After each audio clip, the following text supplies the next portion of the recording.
Так, суть вопроса следующая. В процедуре банкротства банк подает ходатайство о том, что человек во время взятия кредитов указывал завышенный доход. Отменит ли банкротство?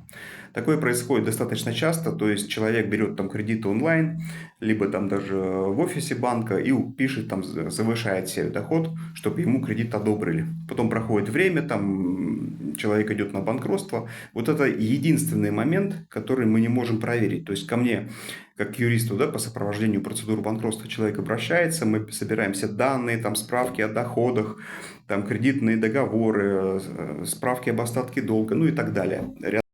А вот этот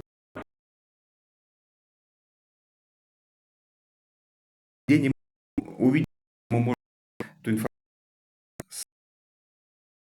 со слов должника. А многие люди уже и не помнят, кто-то, может, умышленно говорит, да, все нормально. Момент, что там